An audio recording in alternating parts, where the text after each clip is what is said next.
ಅಧ್ಯಕ್ಷರೇ, ಈ ಆರ್ಸಿಬಿ ತುಳಿತದ ಘಟನೆ ಏನಾಯಿತು, ನಾನೇನು ಇದನ್ನ ಸಂಭ್ರಮಿಸಬೇಕು ಅಂತ ಮಾತಾಡ್ತಾ ಇಲ್ಲ. ನಾನು ಇದೊಂದು ದುರ್ಘಟನೆ ನಡೆದೋಗ್ಬಿಟ್ಟಿದೆ. ಇದನ್ನು ನಾವು ಪ್ರಸ್ತಾವ ಮಾಡೋಕ್ಕೂ ಕೂಡ ಭಾಳ ನೋವಿನಿಂದ ಮಾಡ್ತಾ ಇದ್ದೀರಿ ಅಷ್ಟೇ, ಬೇರೆ ವಿಚಾರ ಅಲ್ಲ. ಇದು ಯಾವುದೋ ಕರಪ್ಷನ್ ಕೇಸ್ ಬಗ್ಗೆ ಮಾತಾಡ್ತೀರಿ, ಅವ್ಯವಹಾರದ ಬಗ್ಗೆ ಮಾತಾಡ್ತೀರಿ, ಆ ಥರದ್ದಲ್ಲ ಇದು. ಇದು ಭಾಳ ನಾನು ಮಾತಾಡ್ತಾ ಇರೋವಂಥದ್ದು. ಇವತ್ತು ಆ ಮಕ್ಕಳನ್ನು ಕಳ್ಕೊಂಡಂಥ ಆ ತಾಯಂದಿರಿಗೆ, ಆ ಕುಟುಂಬಕ್ಕೆ ಒಂದು ನ್ಯಾಯ ಸಿಗಬೇಕು ಅಂತೇಳಿ ನಾನು ಮಾತಾಡ್ತಾ ಇದ್ದೀನಿ. ನಾನು ಕೂಡ ಟೆನ್ನಿಸ್ ಅಸೋಸಿಯೇಷನ್ ಅಧ್ಯಕ್ಷನಾಗಿದ್ದೀನಿ. ನಾನು ಒಂದು 20 ವರ್ಷ ಕ್ರೀಡಾಪಟು ಆಗಿದ್ದೀನಿ. ನನಗಿದು ಮಾತಾಡಬೇಕಾದ್ರೆ ಒಂದು ಕ್ರೀಡೆಯಲ್ಲಿ ಈ ಥರ ಬೇರೆ ಬೇರೆಲ್ಲ ಆಗುತ್ತೆ ಗಲಾಟೆಗಳು, ನಾವು ನೋಡಿದ್ದೀರಿ. ಜಾತ್ರೆ ಸಂಭ್ರಮ ಏನೇನೋ ಆಗುತ್ತೆ, ಅದು ನೋಡಿದ್ದೀರಿ. ಕ್ರೀಡೆಯೆಲ್ಲ ಕರ್ನಾಟಕದಲ್ಲಿ ಆಗಿರುವಂಥದ್ದು ಇದೊಂದು ದುರದೃಷ್ಟದ ಘಟನೆ. ಈ ಒಂದು ಪ್ರಜ್ಞಾವಂತ ಸಮಾಜ ನಾವೇನಿದ್ದೀರಿ, ಈ 11 ಜನರ ಬಲಿಯೇನಾಗಿದೆ, ಈ ದುರ್ಘಟನೆ ಗಂಭೀರವಾಗಿ ಆತ್ಮ ವಿಮರ್ಶೆ ಮಾಡಿಕೊಂಡು ಆದ್ಯತೆ ಮೇಲೆ ಚರ್ಚೆ ಆಗಬೇಕು. ನಾನು ಇವತ್ತು ಪ್ರಸ್ತಾವ ಮಾಡ್ತಾ ಇರೋವಂಥದ್ದು, ಈ ಘಟನೆ ಇನ್ನು ರಾಜ್ಯದಲ್ಲಿ ಮರುಕಳಿಸಬಾರ್ದು. ಈ ಥರ ಘಟನೆ ಆಗದಂಗೆ ಯಾವುದೇ ಸರ್ಕಾರ ಬರಲಿ, ಇವತ್ತು ಸಿದ್ದರಾಮಯ್ಯನವ್ರ ಸರ್ಕಾರ ಇದೆ, DK ಶಿವಕುಮಾರ್ ಅವ್ರ ಸರ್ಕಾರ ಇದೆ. ಈ ಥರ ಘಟನೆ ರಾಜ್ಯದಲ್ಲಿ ಮೊದಲಾಗಿರೋದ್ರಿಂದ ಈ ಥರ ಘಟನೆ ಇನ್ನೊಂದು ಸರಿ ಆಗಬಾರ್ದು ಅನ್ನೋ ಕ್ರಮನೂ ಆಗಬೇಕು ಅನ್ನೋದು.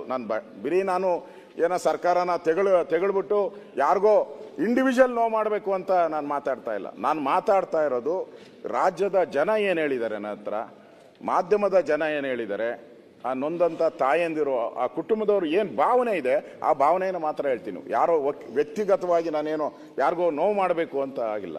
ಒಂದು ಪರಿಹಾರ ಸಿಗಬೇಕು ಇದಕ್ಕೆ. ಆ ದೃಷ್ಟಿಯಿಂದ ನಾನು ಮಾತಾಡ್ತಾ ಇದ್ದೀನಿ. ಬಂಧುಗಳು, ಇವತ್ತು ನಾವು ಚರ್ಚಿಸ್ತಾ ಇರೋವಂಥ ವಿಚಾರ ಕೇವಲ ಒಂದು ಸಮಾರಂಭದ ಅವ್ಯವಸ್ಥೆ ವಿಚಾರ ಅಲ್ಲ. ಇದು ಸರ್ಕಾರದ ಯೋಜನೆ. ಕ್ರೌಡ್ ಮ್ಯಾನೇಜ್ಮೆಂಟ್ ಮತ್ತು ಪಬ್ಲಿಕ್ ಸೇಫ್ಟಿ ಪ್ರೋಟೋಕಾಲ್ ಸಂಪೂರ್ಣ ವೈಫಲ್ಯ ಆಗಿದೆ. ಇಲ್ಲಿ ನಮ್ಮ ಮುಂದೆ ಪ್ರಶ್ನೆ ಹೇಳುವಂಥದ್ದು, ಅನುಮತಿ ಕೊಟ್ಟೋರು ಯಾರು? SOP ಅಂದ್ರೆ ಏನು? Standard operating procedure. ಯಾರು ಕೊಟ್ಟರು? ಟ್ರಾಫಿಕ್ ಕಂಟ್ರೋಲ್ ಯೋಜನೆ ಯಾರು ಮಾಡಿದ್ರು? ಮೆಡಿಕಲ್ ಹೆಲ್ಪ್ ಎಲ್ಲಿಂದ ಬಂತು? ಮೆಡಿಕಲ್ ಹೆಲ್ಪ್ ಪ್ರವೇಶ ದ್ವಾರ ಯಾವುದು, ನಿರ್ಗಮ ದ್ವಾರ ಯಾವುದು ಅಂತ ಪೊಲೀಸರು ಐಡೆಂಟಿಫೈ ಮಾಡಿ ಏನನ್ನ ಆದೇಶ ಹೊರಡಿಸಿದ್ರ? ಮತ್ತು ಬ್ಯಾರಿಕೇಡ್, ಎಲ್ಲೆಲ್ಲಿ ಬ್ಯಾರಿಕೇಡ್ಗಳನ್ನು ಹಾಕಿದ್ರಿ? ಎಲ್ಲೆಲ್ಲಿ ಪೊಲೀಸ್ ಆ ತರಬೇತಿ ಪಡೆದಂಥ ಪೊಲೀಸರನ್ನ ಈ ಕಂಟ್ರೋಲ್ ಮಾಡುವಂಥ ಪ್ಲೇಸ್ಗಳಲ್ಲಿ ಯಾವ್ಯಾವ ಪೊಲೀಸ್ ಅಧಿಕಾರಿಗಳನ್ನ ಹಾಕಿದ್ರಿ? ತುರ್ತು ವೈದ್ಯಕೀಯ ವ್ಯವಸ್ಥೆ ಮಾಡಬೇಕಲ್ಲ, ಅದಕ್ಕೆ ಆಂಬ್ಯುಲೆನ್ಸ್ಗಳು ಸಿದ್ಧವಾಗಿದ್ವಾ? ಅದಕ್ಕೆ ನಾನು ಆದೇಶಗಳು ಹೊರಡಿಸಿದ್ದೀರಾ? ಇಲ್ಲಿ ಬಹಳ ಪ್ರಮುಖವಾಗಿ ನಾವು ಕೇಳುವಂಥದ್ದು, RCB ಹೇಳ್ತೈತೆ, ನೀವು ಕರೆದಿದ್ರಿ, ನಾವು ಬಂದಿದ್ರಿ. ನೀವು ಕರೆದಿದ್ರಿ, ಇನ್ವೈಟ್ ಮಾಡಿದ್ರಿ, ನಾವು ಬಂದಿದ್ರಿ. KCA ಹೇಳ್ತೈತೆ, ನೀವು ಆಹ್ವಾನಿಸಿದವರು ನೀವು, ಕ್ರೌಡ್ ನೀರು ನಿರ್ವಹಿಸಬೇಕು. ಅವ್ರು ಹೇಳಿರೋದು. ಹೈಕೋರ್ಟ್ ಹೇಳ್ತೈತೆ, ಗೌರವಾನ್ವಿತ ಹೈಕೋರ್ಟು, SOP ಎಲ್ಲಿತ್ತು, ಜವಾಬ್ದಾರಿ ಯಾರು ಅಂತ ಹೈಕೋರ್ಟ್ ಕೇಳ್ತೈತೆ. Indian penal code section 304A ಇದು ಬರೋವಂಥದ್ದು. 304A ನೆಗ್ಲಿಜೆನ್ಸ್ ಕಾಸಿಂಗ್ ಡೆತ್, ಇದು ಪ್ರಮುಖವಾಗಿ ಇಲ್ಲಿ ಕೇಸ್ ಮಾಡಬೇಕಾಗಿರೋದು. ಇದೊಂದು ಅಪಘಾತ ಅಲ್ಲ, ಸ್ಪಷ್ಟವಾಗಿ ನಿರ್ಲಕ್ಷ್ಯ, ನಾಯಕತ್ವದ ಕೊರತೆ. ನಾಯಕತ್ವ ಅನ್ನೋದು ಇರಲೇ ಇಲ್ಲ. ಯಾರು ಮಾಡಿದ್ರು, CM ಮಾಡಿದ್ರ, ಡೆಪ್ಟಿ CM ಮಾಡಿದ್ರ, ಇವರಿಬ್ಬರಿಗೂ ಏನಾನ ತಕರಾಲಿತ್ತ? ಯಾರು ಮಾಡಿದ್ರು ಅಂತ ಇನ್ನೂ ನಮಗೆ ಅರ್ಥನೇ ಆಗಿಲ್ಲ. ನಾನು ಅದನ್ನು ನಿಮಗೆ ಮುಂದೆ ಹೇಳೋನಿದ್ದೀನಿ. ಸನ್ಮಾನ್ಯ ಅಧ್ಯಕ್ಷರೇ, ಇಲ್ಲಿ ಪ್ರಾರಂಭದಲ್ಲಿ ನಾನು ಈ ವಿಚಾರಗಳನ್ನು ಇದಕ್ಕೆ ಸಂಬಂಧಪಟ್ಟಂತೆ ಏನು ಹೇಳಿದ್ದೀನಿ ಅದು ವಿಚಾರಗಳನ್ನು ನಾನು ಮಾತಾಡ್ತೀನಿ. ನಾವು ಎಲ್ಲಿ ಹೋದ್ರಿ? ಯಾವುದೋ ಒಂದು ದೊಡ್ಡ ವಿಜಯ ಆಗಿರ್ತೈತೆ. ಕಾರ್ಗಿಲ್ ವಿಜಯ ಆಯಿತು, ಇನ್ನೊಂದು ವಿಜಯ ಆಯಿತು, ಇಂದಿರಾ ಗಾಂಧಿಯವರು ಪಾಕಿಸ್ತಾನದ ಮೇಲೆ ಒಂದು ಯುದ್ಧವನ್ನು ಗೆದ್ದರು. ಅದು ನಮ್ಮ ಆತ್ಮ ಹೇಳ್ತೈತೆ, ನಮ್ಮ ಜನ ಹೇಳ್ತಾರೆ, ನಮ್ಮ ಸೈನಿಕರು ನಮ್ಗೆ ದೇಶಕ್ಕೋಸ್ಕರ ಪ್ರಾಣ ಕೊಟ್ಟಿದ್ದಾರೆ, ಇವ್ರ ಪರವಾಗಿ ನಾವು ನಿಲ್ಲಬೇಕು, ವಿಜಯೋತ್ಸವ ಮಾಡಬೇಕು ಅಂತ ಹೇಳ್ತಾರೆ. ಆದರೆ ನೀವು ಯಾರ ಪರವಾಗಿ ಹೋದ್ರಿ? ಇಲ್ಲಿ ಈ 2020 ಅನ್ನೋದು ಈಗೀಗ ಪ್ರಾರಂಭ ಆಗಿರೋದು. 2020 ಈ IPL ಅನ್ನೋದು ಇಂಡಿಯನ್ ಪ್ರೀಮಿಯಂ ಲೀಗ್, ಇದು ಹರಾಜು ಹಾಕುವಂಥದ್ದು. ಹಿಂದೆ ಸಿನಿಮಾದಲ್ಲಿ ನೋಡಿದ್ದೀರ, ಪರಮೇಶ್ವರ್ ಭೂಪಾಯಿ ಮನೆ ಹರಾಜನು ಅಂತ ಇದ್ರಲ್ಲ ಅದ್ಯಾವುದೋ ಸಿನಿಮಾದಲ್ಲಿ. ಹಂಗೆ ಹರಾಜುಗಳಲ್ಲಿ ಈ ಒಂದು ಪ್ಲೇಯರ್ಸ್ನ ಹರಾಜು ಹಾಕ್ತಾರೆ. ಅವರು ಕೋಟಿ ಕೋಟಿ ದುಡ್ಡು ಬರ್ತೈತಿ, ಇವರಿಗೆ ಕೋಟಿ ಕೋಟಿ ದುಡ್ಡು. ಇವರು ಈ ಕೋಟಿ ಕೋಟಿ ದುಡ್ಡನ್ನ ಅವ್ರೇನು ನಮಗೇನು ಕೊಡಲ್ಲ. ಈ ಕೋಟಿ ಕೋಟಿ ದುಡ್ಡನ್ನ ನಮಗೇನು ಕೊಡಲ್ಲ ಅವರು. ಇದು ಅವರು ಯೂಸ್ ಮಾಡ್ತಾರೆ. ಈ IPL ಬಂದ ಮೇಲೆ ಸಮಾಜಕ್ಕೆ ಏನು ಒಳ್ಳೆಯದಾಗಿದೆ? ಈ 2020 ಬಂದ ಮೇಲೆ ಸಮಾಜಕ್ಕೆ ಏನು ಒಳ್ಳೆಯದಾಗಿದೆ ಅಂದರೆ, ಒಳ್ಳೆಯದಾಗಿದೆ. ಸಾವಿರಾರು ಜನ ಆತ್ಮಹತ್ಯೆ ಮಾಡ್ಕೊಂಡಿದ್ದಾರೆ.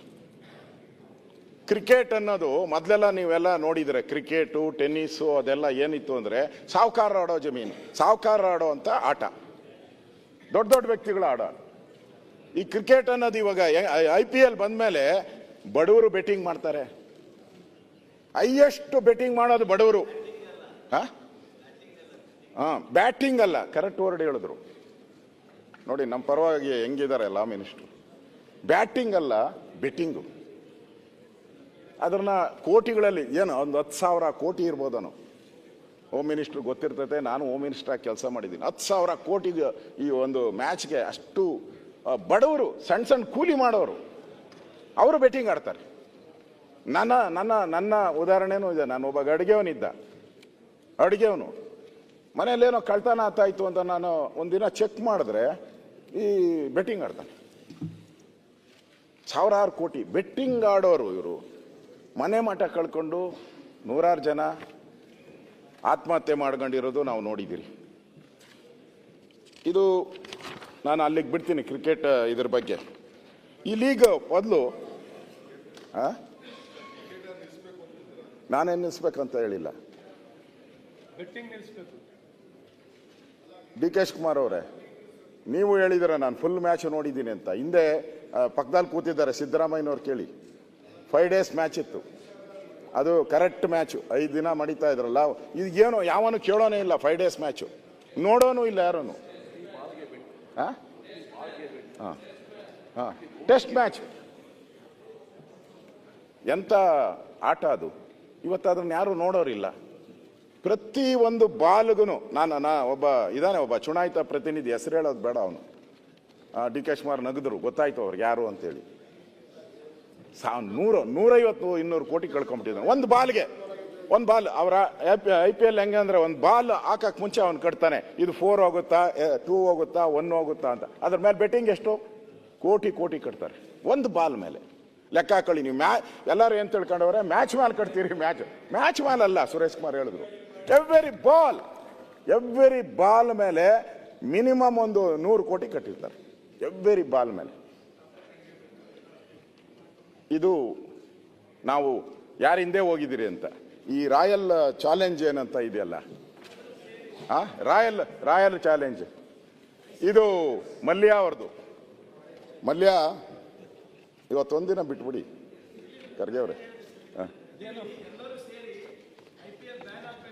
ICC ಅಧ್ಯಕ್ಷರಾದಂತ ಜಯೇಶ್ ಅವರಿಗೆ ಬರೆಯೋಣ ಅಂದ್ರೆ ಬರೀರಿ. ಅದಕ್ಕಿಂತ ಮುಂಚೆ ನಿಮ್ಮಿಂದ ಒಂದು ಸದನ ಬಹಳ ಇಂಟರ್ಫರೆನ್ಸ್ ಬೇಡ ಅಂತ ಕೇಳ್ಕೊತಾ ಇದ್ದಾರೆ. ವಿಜಯ ಮಲ್ಯ ಅವರು ಶಾಂತಿ ಇತ್ತು. ವಿಜಯ ಮಲ್ಯ ಅವರು ಫಸ್ಟ್ ಇದನ್ನ ಪರ್ಚೇಸ್ ಮಾಡ್ತಾರೆ. 101.6 US ಡಾಲರ್ಗೆ ಫಸ್ಟ್ ಅವರು, ಅದಕ್ಕೆ ರಾಯಲ್ ಚಾಲೆಂಜ್ ಅಂತ. ಯಾವಾಗ ಕೇಳಿದ್ರು ಆಮೇಲೆ ಹೇಳ್ತೀನಿ. ಡಿ ಕೆ ಶಿವಕುಮಾರ್ ಅವ್ರಿಗೆ ಪತ್ರಕರ್ತರೇನು ಭಾಳ ನೀವು ಇಂಟ್ರೆಸ್ಟ್ ಮಾಡ್ತಾ ಇದ್ದೀರಲ್ಲ ಡಿ ಕೆ ಶಿವಕುಮಾರ್ ಅಂತ ಮಾಧ್ಯಮದ ಸ್ನೇಹಿತರು ಕೆಟ್ಟರು. ಅಪ್ಪ ಅವನು ರಾಯಲ್ ಚಾಲೆಂಜ್ ಅಂತ ವಿಸ್ಕಿ ಹೆಸರು ಇಕ್ಕೊಂಡವನೇ, ನಾನು ವಿಸ್ಕಿನೇ ಕುಡ್ದಿಲ್ಲಯ್ಯ ಅಂತಂದ್ರು. ಅವ್ರದ್ದು ಅವನು ದೇಶ ಬಿಟ್ಟು ಓಡೋದ. ಈಗ ಇನ್ನೊಬ್ಬನ ತಗೊಂಡವ್ರು ಯಾರೋ US ಅಲ್ಲಿ ಇರ್ತಕ್ಕಂಥ ಮದ್ಯದ ದೊರೆ ಈಗ ಪರ್ಚೇಸ್ ಮಾಡಿದ್ದಾರೆ. ಡಿಯಾಜು ಅವನು ಪರ್ಚೇಸ್ ಮಾಡಿದ್ದಾನೆ ಇದನ್ನು.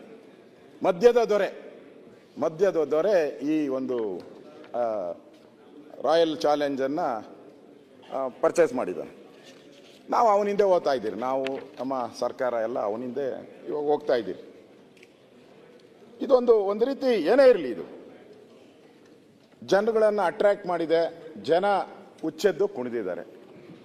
ಪ್ರಮುಖವಾಗಿ ಈ ಒಂದು ಅನಾಹುತ ಆಗುವಂಥ ಕಾರಣ 3ನೇ ತಾರೀಕು ನಡೆದಂಥ match, June 3 final match, Punjab king versus RCB 18 ಆವೃತ್ತಿಯಲ್ಲಿ ಫಸ್ಟ್ ಟೈಮ್ ನಾವು ಬೆಂಗಳೂರು ಚಾಲೆಂಜರ್ಸು ಗೆದ್ದಿದ್ದೀರಿ. ಇಡೀ ರಾಜ್ಯ ಏನು ಆ ಸಂತೋಷದಲ್ಲಿ ಎಲ್ಲ ಮುಳುಗೋಗ್ಬಿಟ್ರಿ ಎಲ್ಲರೂ ಕೂಡ. ನ್ಯೂ ಇಯರ್ಗೂ ನಾನು ನೋಡ್ದಂಗೆ ನ್ಯೂ ಇಯರ್ ಆಚರಣೆ ಮಾಡ್ತಾರೆ ಬೆಂಗಳೂರಲ್ಲಿ. ಆ ನ್ಯೂ ಇಯರ್ ಇದ್ರ ಮುಂದೆ ಏನೂ ಇಲ್ಲ. ಅಷ್ಟು ದೊಡ್ಡದಾದಂಥ ಬೀದಿಗಿಳಿದು ಎಲ್ಲ ಕುಣಿಯಕ್ಕೆ ಶುರು ಮಾಡಿದ್ರು. ಕಂಟ್ರೋಲ್ ಮಾಡೋಕ್ಕೆ ಆಗ್ತಾ ಇಲ್ಲ. ಪಾಪ ಆ ಪೊಲೀಸರು ಅಮಾಯಕರು. ಆ ಪೊಲೀಸ್ ಕತೆ ನೋಡ್ಬೇಕು ನೀವು. ಅವರು ರಸ್ತೆಗಳಲ್ಲಿ ಎಲ್ಲ ಪೊಲೀಸ್ ಆಫೀಸರು ನಿಂತಿದ್ರು. ಅವರೇನೋ 10 ಗಂಟೆಗೆ ಮುಗಿತೈತೆ ಅಂದರು. 2 ಗಂಟೆ ಆಯಿತು, 3 ಗಂಟೆ ಆಯಿತು, 4 ಗಂಟೆ ಆಯಿತು, 6 ಗಂಟೆ ಆದ್ರೂ ಈ ಸಂಭ್ರಮಾಚರಣೆ ಮುಗಿಲೇ ಇಲ್ಲ. ನನಗನ್ಸ್ತತೆ ಅವರೆಲ್ಲ ಮನೆಗೆ ಹೋಗಿದ್ದೆ 7 ಗಂಟೆ ಪೊಲೀಸರು. ಒಂಥರ ದೀಪಾವಳಿ ಹಬ್ಬದ ರೀತಿ ಆಗೋಯ್ತು.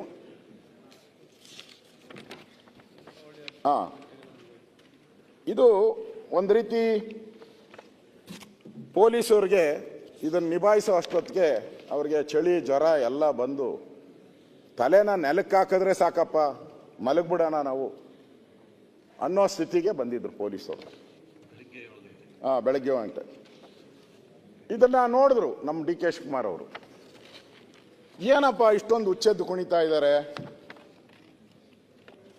ಸಂಭ್ರಮಾಚರಣೆ ಏನು ಎಲ್ಲ ಈ ರಾಜ್ಯ ಪೂರ್ತಿ ಅಂತ ಸರ್ಕಾರಕ್ಕೆ ಒಂಥರ ಅನ್ಸಕ್ಕೆ ಶುರುವಾಯಿತು. ಇದನ್ನ ಹೆಂಗನ ನಾವು ಟ್ರಾನ್ಸ್ಫರ್ ಮಾಡ್ಕೊಂಡ್ಬಿಡ್ಬೇಕಲ್ಲ ಈ ಕ್ರೆಡಿಟ್ ವಾರ್ನ. ಈ ಕ್ರೆಡಿಟ್ ವಾರ್ ಒಂಥರ ಇದು. ಇದನ್ನ ನಮ್ಮ ಕಡೆ ಹೆಂಗೆ ಟ್ರಾನ್ಸ್ಫರ್ ಮಾಡ್ಕೊಳೋದು ಅಂತ ಸ್ಕೆಚ್ ಹಾಕಿದ್ರು. ಅಲ್ಲೇ ಪ್ರಾರಂಭ ಆಗಿದ್ದು.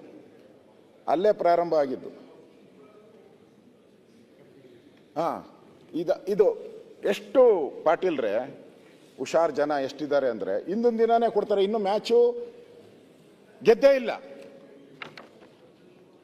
ಮ್ಯಾಚ್ ನಾವು ಇನ್ನೂ ಗೆದ್ದೇ ಇಲ್ಲ ಅಲ್ಲಿ. ಅವಾಗೇ ಒಂದು ಲೆಟರ್ ಬರ್ತೈತೆ ಪೊಲೀಸವ್ರಿಗೆ.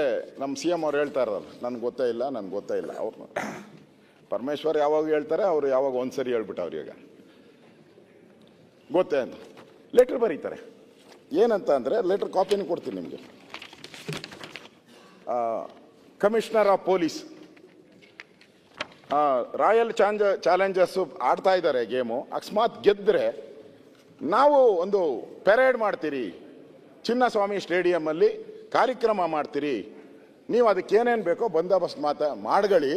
ನಿಮಗೇನಾದರೂ ಮಾಹಿತಿ ಬೇಕಾದರೆ, ಅವ್ರಿಗೆ ಪೊಲೀಸವ್ರಿಗೆ ಹೇಳಿರೋದು, ನಿಮಗೇನಾದರೂ ತೊಂದರೆ ಆದರೆ ನಮ್ಮಿಂದ ಮಾಹಿತಿ ಕೇಳಿದ್ರೆ ನಮ್ಮ ಹತ್ರ ಬಂದು ಮಾಹಿತಿ ತಗೊಂಡೋಗಿ.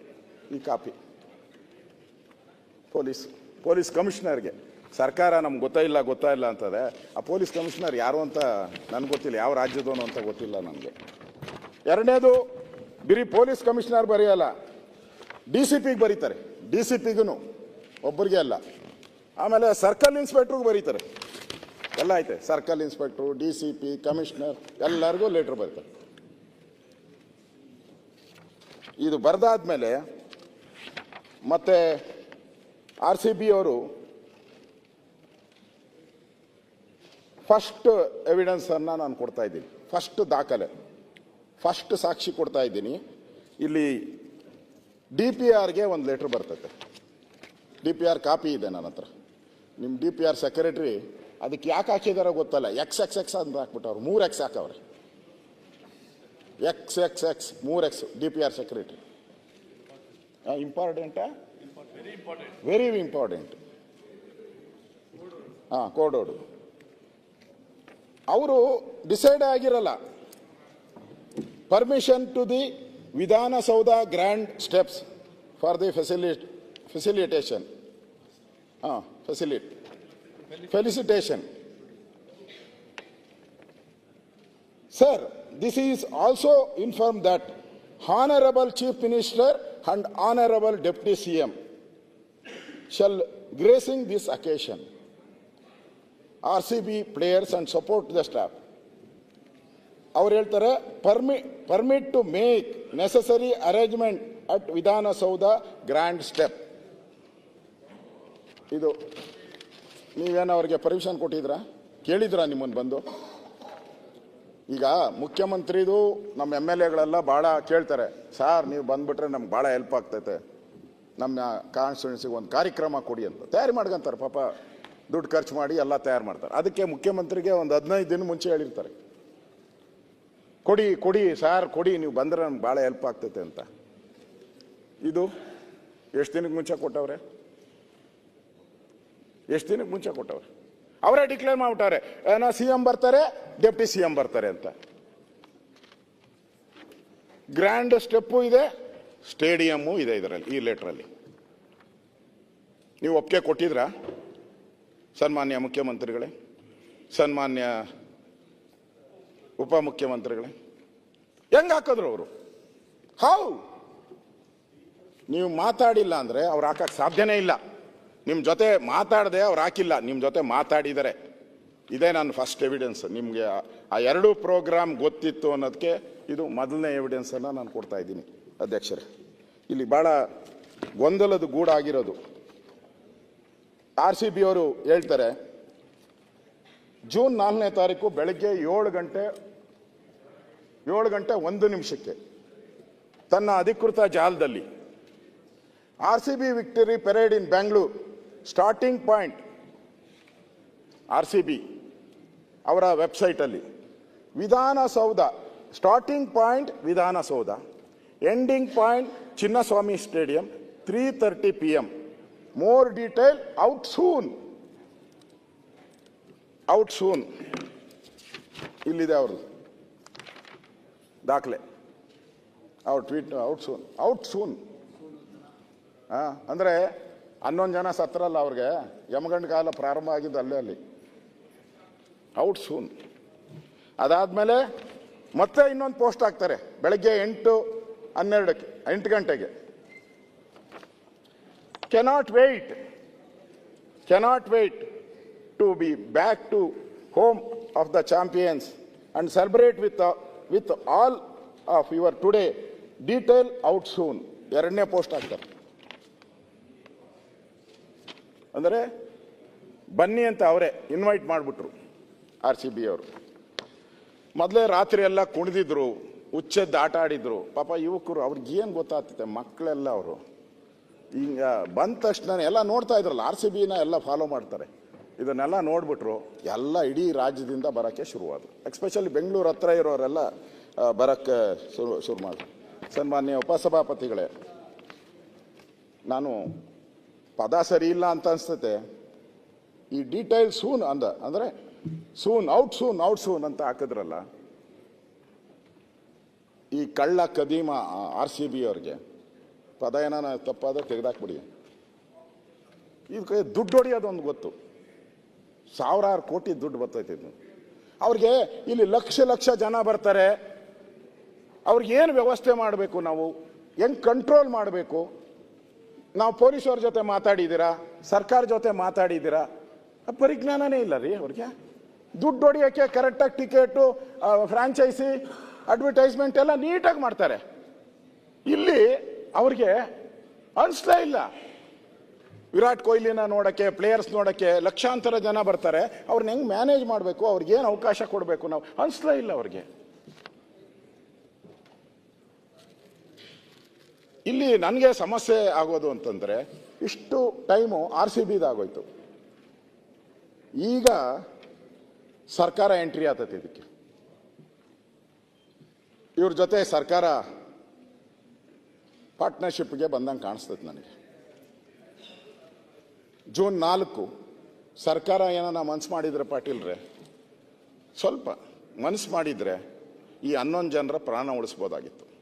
ಸ್ವಲ್ಪ ಯೋಚನೆ ಮಾಡಿದ್ರು. ಇದು ಕಾಮನ್ ಸೆನ್ಸ್. ಯಾರಿದ್ರು ಮಾಡ್ತಾರೆ. ಪಾಪ ಮುಖ್ಯಮಂತ್ರಿಗಳು ಅವತ್ತು ಯಾಕೆ ಏನು ಮಾಡಿದ್ರು ನನಗೆ, ಯಾಕಂದ್ರೆ ಇಷ್ಟೊಂದು ಸುದೀರ್ಘ ರಾಜಕೀಯ ಜೀವನ ಅವ್ರದ್ದು. ಅವ್ರು ಮೈಸೂರಲ್ಲಿ ಹೇಳಿದ್ರು, ನನ್ನ ಬಟ್ಟೆ ಹಾಕಿದ್ದೀನಿ ಬಿಳಿ ಬಟ್ಟೆ, ಒಂದು ಕಪ್ಪು ಚುಕ್ಕೆ ಇಲ್ಲ ಅಂತಂದ್ರು. ಅದಾದ್ಮೇಲೂ ಮಾತಾಡಿದ್ದಾರೆ, ಇದು ನನ್ನ ಜೀವನದಲ್ಲಿ ನಾನು ಮರೆಯಲ್ಲ ಅಂತೇಳಿ. ಈ ಕಪ್ಪು ಚುಕ್ಕೆ ಬಿದ್ದೋಯ್ತು ಇವತ್ತು. ಒಂದು 5 ನಿಮಿಷ ಯೋಚನೆ ಮಾಡಿದ್ರೆ ಈ ನಮ್ಮ ಚೀಫ್ ಸೆಕ್ರೆಟರಿ ಏನು ಮಾಡ್ತಾರೆ? ಎಲ್ಲ ಚೀಫು ಏನು ಮಾಡ್ತಾರೆ? ಮುಖ್ಯಮಂತ್ರಿಗಳು ಸಲಹೆ ಕೊಡೋದೇ ಅವ್ರ ಕೆಲಸ. ಅಧಿಕಾರಿಗಳು ಹೇಳಬೇಕು. IAS ಅವರು ಪಾಪ ಎಲ್ಲ ಸಿಕ್ಕಿದ್ದೇ ರುಬ್ಬಾಕ್ಬಿಟ್ರು. ಪಾಪ ಹೇಳ್ತೀನಿ ಆಮೇಲೆ ಪರಮೇಶ್ವರ ಇಲಾಖೆನ. ಇವತ್ತು ಆ ಸೆನ್ಸಿಬಲ್ ಥಿಂಗ್ನ ಬಿಟ್ಟೇ ಬಿಟ್ರು. ಈ RCBನ ಯಾರು ನಾವು ತಗೊಬೇಕು, ಇಜೋಸವನ್ನ ಹೇಗೆ ನಾವು ಕ್ರೆಡಿಟ್ ಮಾಡಬೇಕು ಅನ್ನೋದ್ರ ಬಗ್ಗೆ ಆಯಿತು. ಯಾರಾದ್ರೂ ಕೂಡ ಫೈನಲ್ ನಡೆದು 24 ಗಂಟೆಯಲ್ಲಿ ನಡೆಸಬೇಕು ಅಂತ ಏನು ಕಾನೂನು ಇದೆಯಾ? ಇಲ್ಲಿ ರೂಲ್ಸ್ ಆ್ಯಂಡ್ ಬುಕ್ಸ್ ಎಲ್ಲ ಓದ್ತಾರೆ ನಮ್ಮ HK ಪಾಟೀಲ್. ಹಿಂಗಿರಬೇಕು ಹಂಗಿರಬೇಕು. ನೀವು ಹಂಗೆ ನಮ್ಮನ್ನು 18 ಜನನೂ ಸಸ್ಪೆಂಡ್ ಮಾಡಾಕ್ಬಿಟ್ರಿ. ರೂಲ್ಸ್ ಬೇಕರ್ಸ್ ಸಸ್ಪೆಂಡ್ ಮಾಡಿದ್ರಿ. ಇಲ್ಲಿ 24 ಗಂಟೆಗೆ ಮಾಡಬೇಕು ಅಂತ ಪರಮೇಶ್ವರ್ ಅವರೇ ಯಾವ್ದಾನ ಬುಕ್ಕಲ್ಲಿ ಬರ್ದಿದಾರ?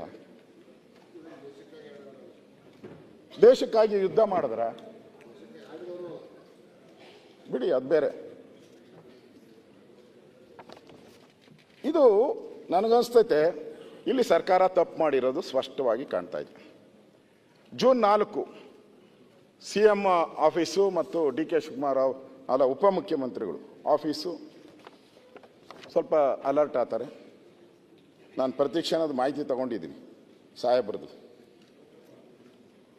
ಬೆಳಗ್ಗೆ 8 ಗಂಟೆಗೆ RCB ಅಧಿಕಾರಿಗಳು, RCB DNA ಅಧಿಕಾರಿಗಳು, KSA ಅಧಿಕಾರಿಗಳು CM ಇಂದ ಒಂದು ಸಂದೇಶ ಹೋಗ್ತೈತೆ ಅವ್ರಿಗೆ. CM ಇಂದ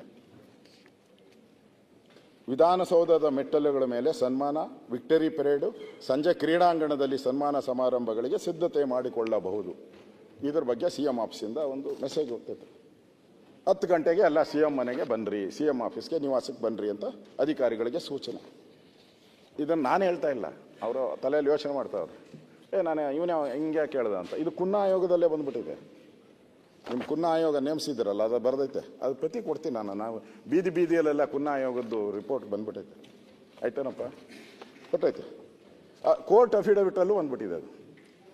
ಕೋರ್ಟ್ ಅಫಿಡವಿಟ್ಗೂ ಈ RCB ಅವರು, ಇವರು KSA ಅವರು ಹಾಕ್ಬಿಟ್ಟವ್ರೆ, ನಮ್ಮನ್ನು ಕರೆದಿದ್ರು CM ಅಂತ ಹೇಳ್ಬಿಟ್ಟು. ಈ ದಾಖಲೆಗಳು ಇದೆ ನೋಡಿ. ಇದು ಕುನ್ನ ಆಯೋಗದಲ್ಲೂ ಬರೆದಿದೆ. ಇನ್ನೂ ರಿಪೋರ್ಟ್ ನೀವು ಕ್ಯಾಬಿನೆಟ್ಟಲ್ಲಿ ಅಪ್ರೂವ್ ಮಾಡಿದ್ರಲ್ಲ ನೋಡಿ, ಇಲ್ಲೈತೆ ನನ್ನ ಹತ್ರ, ಎಲ್ಲರ ಹತ್ರ ಐತೆ ಕಾಪಿ. ಅವತ್ತು ಪಾಟೀಲ್ರೆ, ಅವತ್ತು ನಮ್ಮ DK ಶಿವಕುಮಾರ್ ಅವ್ರದ್ದು ಏನಿತ್ತು ಅಂದರೆ, ಅವ್ರದ್ದು ಕನಕಪುರದಲ್ಲಿ ಒಂದು ಕೇಸ್ ಇತ್ತು. ಅವರು ಅಲ್ಲಿಗೆ ಹೋಗ್ಬೇಕಾಗಿತ್ತು. ಅವ್ರದ್ದು TP ಇದೆ ನಿಮ್ಮದು. ಬುಧವಾರ 4 ಜೂನ್ ಬೆಂಗಳೂರು ಟು ಕನಕಪುರ ನಿಮ್ಮದು TP. ನ್ಯಾಯಾಲಯದ ನಡವಳಿಕೆಗೋಸ್ಕರ ಓದ್ತಾ ಇದ್ದೀನಿ ಅಂತ ಹೇಳ್ಬಿಟ್ಟು ನಿಮ್ಮದು TP ಇಲ್ಲೈತೆ ನೋಡಿ. ಶಿವಕುಮಾರ್ ಅವರು ಕನಕಪುರಕ್ಕೆ ಪ್ರಯಾಣ ಬೆಳೆಸ್ತಾರೆ. ಪ್ರಯಾಣ ಬೆಳೆಸುವಾಗ ಸದಾಶಿವನಗರದಲ್ಲಿ, ಅದು ಹೇಳ್ತೀನಿ, ಸದಾಶಿವನಗರದಲ್ಲಿ ಮಾಧ್ಯಮದ ಜೊತೆ ಮಾತಾಡ್ತೀರ. RCB ಟೀಮ್ ಯುವಕರು ಕರ್ನಾಟಕಕ್ಕೆ ಗೌರವ ತಂದಿದ್ದಾರೆ, ಹೆಮ್ಮೆ ತಂದಿದ್ದಾರೆ. ಅವ್ರು ಮಾತಾಡಿರೋದು. ನಾನು ಕೂಡ ಮ್ಯಾಚನ್ನು ಸಂಪೂರ್ಣವಾಗಿ ವಾಚ್ ಮಾಡಿದ್ದೇನೆ. ಎಲ್ಲ ಕರ್ನಾಟಕದ ಜನತೆಯ ಪರವಾಗಿ ಅವರನ್ನು ಅಭಿನಂದಿಸುತ್ತೇನೆ. ಅವರ ಆಗಮನ ಇದೆ. ಅದರ ಬಗ್ಗೆ ನಮ್ಮ ಪೊಲೀಸ್ ಅಧಿಕಾರಿಗಳು ಮತ್ತು ಸರ್ಕಾರ ಯಾವ ರೀತಿ ಗೌರವ ಸಲ್ಲಿಸಬೇಕು ಅಂತ ಮಾತಾಡುತ್ತಿದ್ದೇನೆ. ಸದ್ಯದಲ್ಲೇ ತಿಳಿಸುತ್ತೇನೆ. ಇನ್ನು CM ಡಿಸೈಡ್ ಮಾಡಿಲ್ಲ, ನಮ್ಮ ಡೆಪ್ಟಿ CM ಡಿಸೈಡ್ ಮಾಡ್ತಾರೆ. ವರದಿಗಾರ ಕೇಳ್ತಾನೆ, ವರದಿಗಾರ, ಸರ್ ಯಾವ ರೀತಿ ಸಿದ್ಧತೆ ಮಾಡಿಕೊಟ್ಟಿದ್ದೀರಾ ಅಂತ ಕಾಮನ್ ಕೇಳೋದು. ಕೇಳ್ತಾರೆ. DK ಶಿವಕುಮಾರ್ ಅವ್ರದ್ದು ಸ್ಟೈಲ್ ಅಲ್ಲ, ಸಿ ಟೈಮಿಂಗ್ ಎಲ್ಲಿಂದ ಮಾಡಬೇಕು, ಏನು ಮಾಡಬೇಕು ಅನ್ನೋದ್ರ ಬಗ್ಗೆ ಇನ್ನೂ ಚರ್ಚೆ ನಡೀತಿದೆ. ಸೊ ಫೈನಲ್ ಆಗಿ police commissioner, home minister entry, home minister ನಾವೆಲ್ಲ ಕೂತು ಚರ್ಚೆ ಮಾಡ್ತೀರಿ, ಬೆಂಗಳೂರಲ್ಲಿ ಟ್ರಾಫಿಕ್ ತೊಂದರೆ ಆಗಬಾರದು, ಅವರಿಗೂ ಗೌರವ ಸಿಗಬೇಕು. ಇದೆಲ್ಲ ಕೂಡ ಮಾಡಿದ್ದೇವೆ, ಸದ್ಯದಲ್ಲೇ ತಿಳಿಸುತ್ತೇನೆ. ಡಿ ಕೆ ಶಿವಕುಮಾರ್ ಅವರು ವರದಿಗಾರ ಇನ್ನೊಂದು ಕ್ವಶನ್ ಕೇಳ್ತಾನೆ, ಬಿಡಲ್ಲ ಅವ್ರದ್ದು ಚಟ. RCB ಅವರು ಈಗಾಗಲೇ ಅವರ ಎಕ್ಸ್ ಖಾತೆಯಲ್ಲಿ ವಿಧಾನಸೌಧದ ಮುಂದೆ ಸನ್ಮಾನ ಅಂತ ಹಾಕಿಕೊಂಡಿದ್ದಾರೆ ಸರ್. ಡಿ ಕೆ ಶಿವಕುಮಾರ್ ಅವರು ಲೇಟ್ ಅಂತ ಅವ್ರು ಹೇಳಿದ್ರು. ನೀವು ಲೇಟು, ಅವ್ರು ಮುಂಚೆನೇ ಹಾಕೊಂಬಿಟ್ಟವ್ರೆ, ಇದೆಲ್ಲ ಐತೆ ಅಂತ ನೀವು ಲೇಟಾಗಿ ಹೇಳ್ತಾ ಇದ್ದೀರಾ ಅಂತ ಕಂಡಮ್ ಮಾಡಬೇಕು ಅಂತ ಇದ್ದಂಗಿಲ್ಲ. ಅವರು ಕಂಡಮ್ ಮಾಡಬೇಕು ಅಂತಿಲ್ಲ, ಇನ್ಫಾರ್ಮೇಶನ್. ಅದೇ ಹೇಳಿದ್ನಲ್ಲ, ಎಲ್ಲ ಮಾಡ್ತಾ ಇದ್ದೇವೆ ಹೇಳ್ತೀರಿ ಅಂತ ಕನಕಪುರ ಕಡೆ ಪ್ರಯಾಣ ಬೆಳೆಸ್ಬಿಡ್ತಾರೆ. ಇಲ್ಲಿ ಇನ್ನೂ CM ಸಭೆ ಮಾಡಿಲ್ಲ. ಅಷ್ಟೊತ್ತಿಗಾಗಲೇ ನಮ್ಮ DCM ಅವರು ಎಲ್ಲ ವರದಿಗಳನ್ನು ಹೇಳ್ಬಿಡ್ತಾರೆ. ಅವರು ಒಂದು ಕೇಸ್ ಇತ್ತು, ಬಸವನಗೌಡರದ್ದೇನೋ ಕೇಸ್ ಹಾಕಿದ್ರಿ, ಅದಕ್ಕೆ ಸಾಕ್ಷಿ ಕೊಡೋಕ್ಕೆ ನೀವು ಅಲ್ಲಿ ಹೋಗಿದ್ರಿ, ಅಫಿಡೇವಿಟ್ ಹಾಕೋಕ್ಕೆ. ಅದಾದಮೇಲೆ ಮತ್ತೆ ಕನಕಪುರದಲ್ಲಿ ಒಂದು ಪ್ರೆಸ್,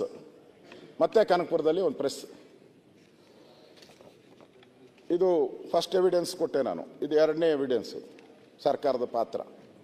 ನಾನು ಇಲ್ಲಿಂದನೇ ಎಲ್ಲರಿಗೂ ಮನವಿ ಮಾಡುತ್ತಿದ್ದೇನೆ, ಮಿಸ್ಟರ್ ಡಿ ಕೆ ಶಿವಕುಮಾರ್, ಇಲ್ಲಿಂದಲೇ ನಾನು ಮನವಿ ಮಾಡುತ್ತಿದ್ದೇನೆ, ದಯವಿಟ್ಟು ಯಾರು ಏರ್ಪೋರ್ಟಿಗೆ ಬರಲು ಹೋಗಬೇಡಿ. ಬಹಳ ಟ್ರಾಫಿಕ್, ಬಹಳ ಲಾ ಅಂಡ್ ಆರ್ಡರ್ ಪ್ರಾಬ್ಲಮ್ ಇರುತ್ತೆ. ಅದಕ್ಕೆ ನೀವು ಸೀದಾ ವಿಧಾನಸೌಧದ ಸ್ಟೆಪ್ ಮೇಲೆ ಬಂದ್ಬಿಡ್ರಿ, ವಿಧಾನಸೌಧಕ್ಕೆ ಬಂದ್ಬಿಡಿ, ಯಾರು ಏರ್ಪೋರ್ಟ್ಗೆ ಬರಬೇಡಿ. Good suggestion. ಅವರಿಗೆ ಗೌರವ ಸಲ್ಲಿಸುವ ಕೆಲಸ ಮಾಡುತ್ತೇವೆ. ಅದಾದ ಮೇಲೆ ಸ್ಟೇಡಿಯಂಗೆ ಬನ್ನಿ. ಅದಾದ ಮೇಲೆ ನಂದಲ್ಲ ನನಗೆ ಗೊತ್ತೇ ಇಲ್ಲ ಅಂತಾರೆ, ಅದು ಹೇಳ್ತೀನಿ ಆಮೇಲೆ. ಅದಾದಮೇಲೆ ಸ್ಟೇಡಿಯಂಗೆ ಬನ್ನಿ. ಯಾರು ಹೇಳಿದವರು? ಈ ರಾಜ್ಯದ ಉಪಮುಖ್ಯಮಂತ್ರಿಗಳು, ಮೋಸ್ಟ್ ಪವರ್ಫುಲ್ ಅಂಡ್ ಎಫಿಷಿಯಂಟ್, ಅವ್ರು ಹೇಳ್ತಾರೆ. ಇದು ನೀವು ಸ್ಟ್ಯಾಂಪಿಂಗ್ ಆಗ್ತೈತಲ್ಲ, ಇದು ಒಂದು ಹೇಳಿಕೆ ಅಂತ ನಾವು ತಿಳ್ಕೊಳ್ಳಿ. ವರದಿಗಾರ ಕೇಳ್ತಾನೆ, ಟ್ರಾಫಿಕ್ ಸಮಸ್ಯೆಗೆ ಏನು ಮಾಡಿದ್ದೀರಾ? ಡಿ ಕೆ ಶಿವಕುಮಾರ್ ಅವರು ಓಪನ್ ಜೀಪ್ನಲ್ಲಿ ಬರಬೇಕು, ವಿಕ್ಟರಿ ಪರೇಡ್ ಓಪನ್ ಜೀಪ್ನಲ್ಲಿ ಬರಬೇಕು. ನೀವು ಕ್ಯಾನ್ಸಲ್ ಮಾಡಿದ್ರಿ, ಹೆಂಗೆ ಮಾಡಿದ್ರು ಗೊತ್ತಿಲ್ಲ. ಅವರು ಓಪನ್ ಜೀಪ್ನಲ್ಲಿ ಬರಬೇಕು, ವಿಕ್ಟರಿ ಪರೇಡ್ ಅಂತ ಇದ್ದರು. ಯಾರಾದರೂ ಏನಾದರೂ ಎಸೆದರೆ, ಬಿಲ್ಡಿಂಗ್ ಮೇಲೆ ನಿಂತು ಏನಾದರೂ ಬಿಸಾಕಿದರೆ, ಜೊತೆಗೆ ಅದಕ್ಕಾಗಿ ಸಾವಿರಾರು ಪೊಲೀಸರನ್ನು ನಿಯೋಜನೆ ಮಾಡಬೇಕಾಗಿರುತ್ತದೆ, ಕಲ್ಲೆಸೆಯುತ್ತಾರೆ ಅಂತ. ಅದಕ್ಕೆ ನಾವು CM ಎಲ್ಲರೂ ಕೂತು ಚರ್ಚೆ ಮಾಡಿದ್ದೇವೆ. ನಾನು ಪೊಲೀಸ್ ಅಧಿಕಾರಿಗಳ ಜೊತೆ ಚರ್ಚೆ ಮಾಡಿದ್ದೇನೆ. ಈ ಈವೆಂಟ್ ಆಗಿ ಹೋಗ್ತಿದ್ದೀನಿ, ನಮ್ಮ ಸೆಕ್ಯೂರಿಟಿ ಆ್ಯಂಗಲ್ ಭಾಳ ಮುಖ್ಯ ಅಂತ ಹೇಳ್ತಾರೆ ವರದಿಗಾರ. ಮತ್ತೆ ಅಭಿಮಾನಿಗಳು ಅನ್ನೋದಕ್ಕಿಂತ ಹುಚ್ಚು ಅಭಿಮಾನಿಗಳನ್ನ ಹೇಗೆ ಕಂಟ್ರೋಲ್ ಮಾಡ್ತೀರಾ ಸರ್ ಅಂತಾರೆ ಡಿ ಕೆ ಶಿವಕುಮಾರ್. ಮತ್ತೆ ಅವ್ರ ಸ್ಟೈಲ್, ನೋಡಪ್ಪ, ಹುಚ್ಚು ಇಲ್ಲ, ಕೊಚ್ಚು ಇಲ್ಲ, ಅಭಿಮಾನ ಅಂದರೆ ಅಭಿಮಾನ. ಈ ವಯಸ್ಸಿನಲ್ಲಿ ಯುವಕರು ಹಿಂಗೆ ಮಾಡಿದಿರಿ ಇನ್ನಂಗೆ ಮಾಡ್ತಾರೆ. ನಾನು ತಪ್ಪು ಅಂತ ಹೇಳಲ್ಲ, ಆ ಹುಡುಗರಾಟನ ನಾನು ತಪ್ಪು ಅಂತ ಹೇಳಲ್ಲ, ಆದರೆ ಭಾಳ ಹುಷಾರಾಗಿರಬೇಕು ಅಂತ ಹೇಳಿ ಬೆಂಗಳೂರು ಕರೆ ಪ್ರಯಾಣ ಹೊರಡಿಸ್ತಾರೆ. ಅಂದರೆ ಇಲ್ಲಿ ನೀವು ಗಮನಿಸಬೇಕಾಗಿರೋವಂಥದ್ದು, ಸನ್ಮಾನ್ಯ ಡಿ ಕೆ ಶಿವಕುಮಾರ್ ಅವರಿಗೆ ಪ್ರತಿ ಕ್ಷಣಕ್ಕೂ ಎಲ್ಲ ಮಾಹಿತಿಯನ್ನು ತಗೊತಾ ಇದ್ರು, ಪಡೆಯುವಂಥ ಕೆಪಾಸಿಟಿ ಅವ್ರಿಗಿತ್ತು ಎಂಟೈರ್ ಈ ಒಂದು ಎಪಿಸೋಡಲ್ಲಿ. ಮತ್ತು ಇಲ್ಲಿ ಪ್ರಮುಖವಾಗಿ ನಮ್ಮ ಮುಖ್ಯಮಂತ್ರಿಗಳು, ಗೌರವಾನ್ವಿತ ಮುಖ್ಯಮಂತ್ರಿಗಳು, ಅವ್ರು ಪದೇ ಬೆಳ್ತಾರೆ, ನನಗೆ ಸ್ಟೆಪ್ಸ್ ಅಷ್ಟೇ, ನನಗೆ ಸ್ಟೇಡಿಯಂ ಗೊತ್ತಿಲ್ಲ ಅಂತ, ಸಂಬಂಧವಿಲ್ಲ ಅಂತ ಹೇಳ್ತಾ ಇರ್ತಾರೆ. ಕುನ್ನಾ ಆಯೋಗದಲ್ಲೂ ಹಂಗೆ ಬರ್ಸ್ಕೊಂಡಿದ್ದಾರೆ, ಕುನ್ನಾ ಆಯೋಗ ರಿಪೋರ್ಟ್ ಕೊಟ್ಟಿದ್ದಾರೆ, ಅದರಲ್ಲೂ ಹಂಗೆ ಬರ್ತಾರೆ. ಸನ್ಮಾನ್ಯ ಶಿವಕುಮಾರ್ ಅವರು ವಿಧಾನಸೌಧ ಕಾರ್ಯಕ್ರಮಕ್ಕೆ ಬಳಿಕ ಸ್ಟೇಡಿಯಂ ಬನ್ನಿ ಅಂತ ಯಾಕೆ ಹೇಳಿದ್ರು? ವೈ? ಸ್ಟೇಡಿಯಂ ಕಾರ್ಯಕ್ರಮ ಸರ್ಕಾರದ ಅಲ್ಲ, ಗೊತ್ತಿಲ್ಲ, ನಾನು ನೋಡಿಲ್ಲ ಅಂತ ಹೇಳಿದ್ಮೇಲೆ ಸನ್ಮಾನ್ಯ ಡಿ ಕೆ ಶಿವಕುಮಾರ್ ಅವರು ಸ್ಟೇಡಿಯಂಗೆ ಬನ್ನಿ ಅಂತ ಯಾಕೆ ಹೇಳಿದ್ರು? ಇದು ನಾವೆಲ್ಲ ಭಾಳ ಯೋಚನೆ ಮಾಡಬೇಕಾಗಿರೋವಂಥದ್ದು. ಈ ಕಡೆ ಮತ್ತೆ ಇದು ಡಿ ಕೆ ಶಿವಕುಮಾರ್ ಅವ್ರ ಪಾರ್ಟ್ ಆಯಿತು. ಮುಖ್ಯಮಂತ್ರಿಗಳು 11 ಗಂಟೆಗೆ CM ಕಾವೇರಿ ನಿವಾಸ ಕಾವೇರಿ ನಿವಾಸದಲ್ಲಿ ಅಧಿಕಾರಿಗಳು ಬರ್ತಾರೆ. ಯಾರು ಸರ್ಕಾರದ ಮುಖ್ಯ ಕಾರ್ಯದರ್ಶಿ ಶಾಲಿನಿ ರಜನೀಶ್ ಅವರು, ಗೌರವಾನ್ವಿತ ಶಾಲಿನಿ ರಜನೀಶ್ ಅವರು, DG and IG, police commissioner Dayanand, ಮುಖ್ಯಮಂತ್ರಿಯವರ ರಾಜಕೀಯ ಕಾರ್ಯದರ್ಶಿ ಸಸ್ಪೆಂಡ್ ಆದ್ನಲ್ಲ, ಸಸ್ಪೆಂಡೆಡ್ ಟರ್ಮ್ ಏನು ಗೊತ್ತಿಲ್ಲ, ಗೋವಿಂದರಾಜ್, ಮತ್ತು ಕಾನೂನು ಸಲಹೆಗಾರ ನಮ್ಮ ಸ್ನೇಹಿತ ಪೊನ್ನಣ್ಣ ಅವರು, ಇಲ್ಲ ಇದ್ದಾರೆ, ಪೊನ್ನಣ್ಣ ಅವರು ಇದೇ ಬಗ್ಗೆ CM ಬರೋಕ್ಕೆ ಮುಂಚೆ ಇವ್ರು ಚರ್ಚೆ ಮಾಡ್ತಾ ಇರ್ತಾರೆ, ಏನು ಮಾಡಬೇಕು ಅಂತ. ನಮಗೂ ಒಂದು ಸ್ವಲ್ಪ ಇನ್ಫಾರ್ಮೇಷನ್ ಬರ್ತೈತೆ ಏನು ಮಾಡಬೇಕು ಅಂತ ಚರ್ಚೆ. ಆಗ ಈ ಸುಧಾಕರ್ ಉನ್ನತ ಶಿಕ್ಷಣ ಸಚಿವರು ಅವ್ರು ಎಂಟ್ರಿ ಬರ್ತಾರೆ. ಯಾಕೆ ಬರ್ತಾರೋ ಗೊತ್ತಿಲ್ಲ. ಯಾಕೆ ಪೊನ್ನಣ್ಣ? ಅವರು ಕ್ರಿಕೆಟ್ ಪ್ಲೇಯರ್, ಅವರು ಎಂಟ್ರಿ ಆಗ್ತಾರೆ, ಅವರು ಬರ್ತಾರೆ ಈ ಕಾರ್ಯಕ್ರಮಕ್ಕೆ. ಆಮೇಲೆ CM ಅವರು ಹೇಳ್ತಾರೆ, ಇದು ವಿಕ್ಟ್ರಿ ಪರೇಡ್ ಬೇಡ, ವಿಕ್ಟ್ರಿ ಪರೇಡ್ ಕ್ಯಾನ್ಸಲ್ ಮಾಡಿ, ಉಳಿದಿದ್ದೆಲ್ಲ ಏನೋ ಮಾಡ್ರಿ ನೀವು ಅಂತ ಹೇಳ್ಬಿಟ್ಟು ಕಳಿಸ್ಕೊಡ್ತಾರೆ ಅಲ್ಲಿಂದ. ಅದನ್ನು ಕ್ಯಾನ್ಸಲ್ ಮಾಡಿ ವಿಕ್ಟ್ರಿ ಪರೇಡು, ಉಳಿದಿದ್ದೆಲ್ಲ ನೀವು ಏನು ಬೇಕೋ ಮಾಡಿ ಅಂತ. ಅದಾದಮೇಲೆ ನಮ್ಮ ಚೀಫ್ ಸೆಕ್ರೆಟರಿ ಮೇಡಮ್ ಅವ್ರು ಹೇಳ್ತಾರೆ, ಸರ್ ರಾಜ್ಯಪಾಲರು ಹೇಳ್ತಾವ್ರೆ RCB ಆಟಗಾರರಿಗೆ ಟೀ ಕೊಡೋಣ ಅಂತ ಹೇಳ್ತಾ ಇದ್ದಾರೆ RCB ಆಟಗಾರರು. ಆದರೆ ಅಧಿಕಾರಿಗಳು ಹೇಳ್ತಾರೆ ಅದು ಕಷ್ಟ ಸರ್, ಹಂಗೆ ಮಾಡೋಕ್ಕಾಗಲ್ಲ ಅಂತ ಅಧಿಕಾರಿಗಳು CMಗೆ ಹೇಳ್ತಾರೆ. ಆವಾಗ CM ಹೇಳ್ತಾರೆ, ವಿಧಾನಸೌಧ ಮುಂಭಾಗದಲ್ಲಿ ನಡೆಯುವಂಥ ಕಾರ್ಯಕ್ರಮಕ್ಕೆ ನಾನೇ ಅವರನ್ನು ಕರಿತೀನಿ ಅಂತ. ಆಮೇಲೆ ದೂರವಾಣಿ ಮಾಡಿ ಅವರಿಗೆ CM ಅವರೇ ಕರೀತಾರೆ. ನಮಗೆ ಅದೇ ಈ ಅನಾಹುತ ಆದಮೇಲೆ, ಅನಾಹುತ ಎಲ್ಲ ಮುಗಿದು ಸತ್ತೋದ್ಮೇಲೆ ನಮ್ಮ CM ಅವ್ರು ಏನು ಹೇಳ್ತಾರೆ ಅಂತ ಹೇಳಿದ್ರೆ, ನಾನು ರಾಜ್ಯಪಾಲರನ್ನ ಕರೆದೇ ಇಲ್ಲ ಅಂತ ಒಂದು ಸರಿ ಸ್ಟೇಟ್ಮೆಂಟ್ ಕೊಡ್ತಾರೆ. ಅದಾದಮೇಲೆ ಇನ್ನೊಂದು ದಿನ, ಮಾರನೇ ದಿನ ನಾನೇ ಕರೆದೆ ಅಂತಾನೆ ಸ್ಟೇಟ್ಮೆಂಟ್ ಕೊಡ್ತಾರೆ. ಅದೆಲ್ಲನೂ ಕೂಡ ನನ್ನ ಹತ್ರ ದಾಖಲೆ ಇದೆ. ಅದೆಲ್ಲ ಒಟ್ಟಾರೆ ಗೊಂದಲ, ಏನೋ ಒಂದು ರೀತಿ ಗೊಂದಲ ಆಗ್ತಾ ಇತ್ತು. ಸಿಂಗಲ್ ಪಾಯಿಂಟ್ ಮ್ಯಾನೇಜ್ಮೆಂಟ್ ಇಲ್ಲ ಇಲ್ಲಿ. ಮುಗಿಸ್ಬಿಡ್ತೀನಿ. ಅಲ್ಲ, ಸ್ಪೀಕರ್ ಹಿಂದೆ ಹೇಳಿದ್ರು CM ಮಾತಾಡುವಾಗ ಅಪೋಸಿಷನ್ ಲೀಡರ್ ಮಾತಾಡುವಾಗ ಯಾರು ಮಾತಾಡಬಾರದು ಅಂತ ಹೇಳಿದ್ದಾರೆ. ಮಾತಾಡಲ್ಲ. CM ಅವ್ರು ಎಷ್ಟು ಡಿಸೆಂಟ್ ಆಗಿ ಕೂತಾವ್ರು ನೋಡಿ. ಮಧ್ಯದಲ್ಲಿ ಕೇಳ್ತಾ ಮಾಡಿದ್ರಲ್ಲ, ಅಸಮರ್ಥ ಹೋಮ್ ಮಿನಿಸ್ಟರ್ ಅಂತ. ಯಾರನ್ನ? ನಿಮ್ ಪಾರ್ಟಿಯವರು ಮಧ್ಯದಲ್ಲಿ ಅವ್ರ ದಿನ ಬಂದಿಲ್ಲಲ್ಲ, ಅವ್ರು ಬಂದಾಗ ಅವ್ರು ಹೇಳ್ತೀನಿ ನಿಮ್ ಟ್ವೀಟ್ ಅಲ್ಲ. ಈಗ ವರ್ಷಗಳಿಂದ ಉತ್ತರ ಕೊಡೋದು ಯಾರು? ನೀವು ಮಾಡಿದೆ ಉತ್ತರ ಕೊಡೋದು ಹೇಳಿ. ಆದರೆ ತೆರೆದ ಬಸ್ಸಿನಲ್ಲಿ ಆಟಗಾರ ವಿಜಯೋತ್ಸವ ಅನುಮತಿ ನಿರಾಕರಿಸುವ ಮೂಲಕ ಆಕಸ್ಮಿಕ ಗೃಹ ಸಚಿವ ಇದು ಪರಮೇಶ್ವರ್ ಅವರು ತಾವೊಬ್ಬ ಅಸಮರ್ಥ ಮತ್ತು ಅದಕ್ಷ ಎಂಬುದನ್ನು ಮತ್ತೊಮ್ಮೆ ಸಾಬೀತುಪಡಿಸುವಂತ ನೀವು ಟ್ವೀಟ್ ಮಾಡಿದ್ರಲ್ಲ, ಅದನ್ನು ಸ್ವಲ್ಪ ಹೇಳ್ಕೊಬೇಡಿ. ತಮ್ಮ ನೆಚ್ಚಿನ ಆಟಗಾರರನ್ನ ಅತಿ ಎತ್ತರದಿಂದ ಕಾಣಬೇಕೆಂಬ ಅಭಿಮಾನಿಗಳು ಕಾಯುತ್ತಿದ್ದು, ಅಭಿಮಾನಿಗಳು ಈ ಸಂಭ್ರಮವನ್ನ ಕಲ್ಲು ಹಾಕಿದ್ದ ಪರಮೇಶ್ವರ್ ಅಂತ ಪಾಪ ಇವರು. ನಾನು ಹೇಳ್ತೀನಿ, ಇವತ್ತು ಪರಮೇಶ್ವರ್ಗೆ ಇವತ್ತು ಅವರ 3ನೇ ಅಪರಾಧಿ ಅಲ್ಲ, ಅವರು ಹೇಳ್ಬೇಕು. ಸನ್ಮಾನ್ಯ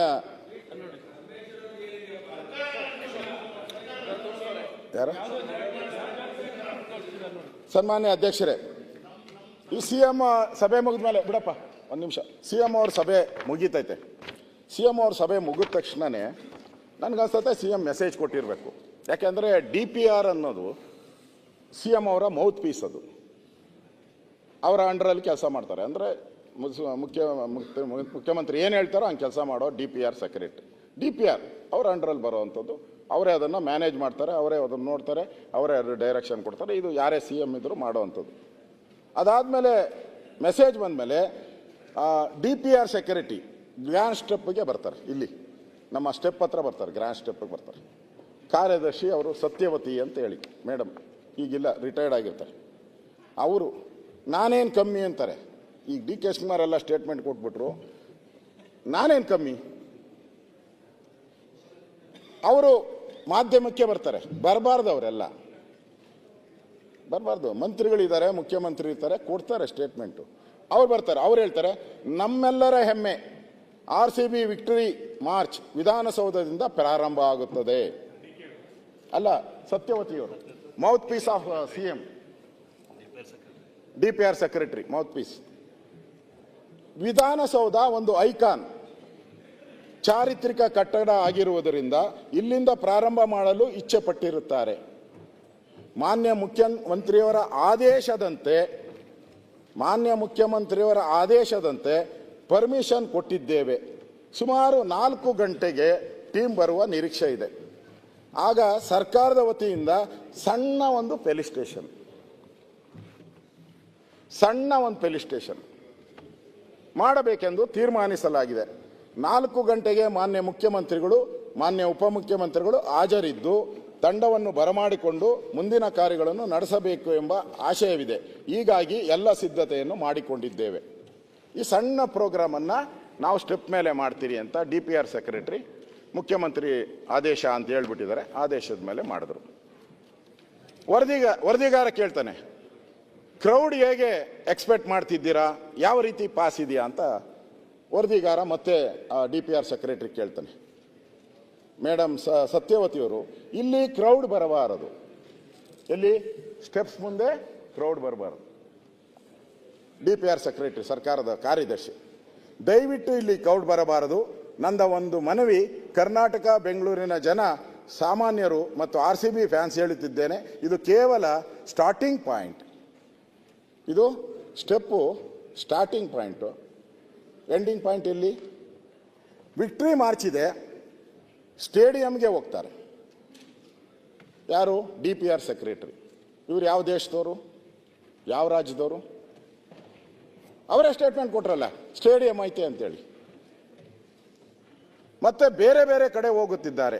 ಕ್ರೌಡು, ಜನಸಾಮಾನ್ಯರು ಇಲ್ಲಿ ಇರುವುದರಿಂದ ಸ್ಟೇಡಿಯಂಗೆ ಹೋಗಬೇಕು. ಇಲ್ಲಿ ಯಾರು ಬರಬಾರ್ದು, ಇಲ್ಲಿ ಯಾರು ಬರಬೇಡಿ, ಎಲ್ಲ ನೀವು ಸ್ಟೇಡಿಯಂಗೆ ಹೋಗಬೇಕು ಅಂತ ಕಳಕಳಿಯಿಂದ ನಾನು ಹೇಳುತ್ತಿದ್ದೇನೆ. ಯಾಕೆಂದರೆ ಇದು ಕೇವಲ ಸ್ಟಾರ್ಟಿಂಗ್ ಪಾಯಿಂಟ್ ಇರುವುದರಿಂದ, ಸೂಕ್ಷ್ಮ ಪ್ರದೇಶ ಇರುವುದರಿಂದ, ಹೈಕೋರ್ಟ್ ಪಕ್ಕದಲ್ಲೇ ಇರುವುದರಿಂದ, ನ್ಯಾಯಾಲಯ ಇರುವುದರಿಂದ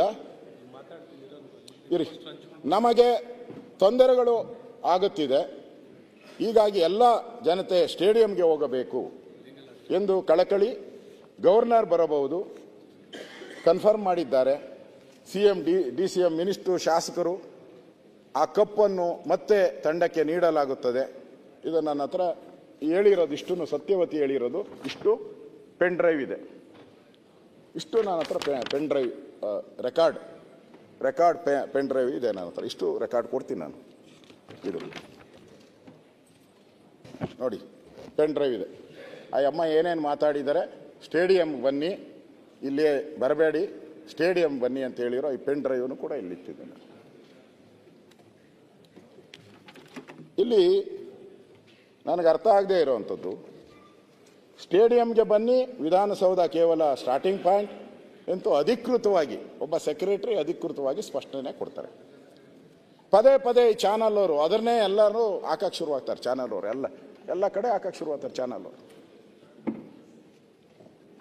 ಇದೊಂದು ನಿಮಗೆ ಸಂಬಂಧಪಟ್ಟಿದ್ದು ಪರಮೇಶ್ವರ್ ಅವರೇ, ಭಾಳ ಇಂಪಾರ್ಟೆಂಟ್ ಇದು.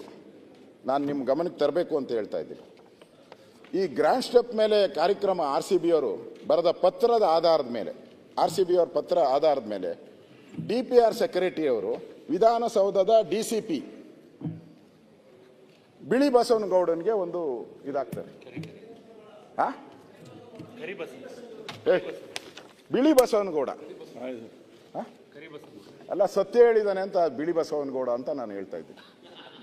ಕರಿ ಅಲ್ಲ, ಅವನು ಸತ್ಯ ಹೇಳ್ಬಿಟ್ಟಿದ್ದಾನೆ ಹಂಗೆ. ಯಾಕಂದ್ರೆ ಅವ್ನು ವರದಿ ಹಂಗೆ ಕೊಟ್ಟಿದ್ದಾನೆ ಬಿಳಿ ಬಸವನಗೌಡ. ಕರಿನೇ, ಆದರೆ ಬೆಳ್ಳಿಗೆ ರಿಪೋರ್ಟನ್ನು ಬೆಳ್ಳಿಗೆ ಕೊಟ್ಟಿದ್ದಾನೆ. ಅವನು ಜೂನ್ 4 ಉತ್ತರ ಬರೀತಾನೆ, 10 ಅಂಶಗಳನ್ನು ಸರ್ಕಾರದ ಗಮನಕ್ಕೆ ತರ್ತಾನೆ. ನಮ್ಮ ಪೊಲೀಸು ಇಂಟು ಎಲ್ಲ ಕೂತಿದ್ದಾರೆ ಇಲ್ಲಿ.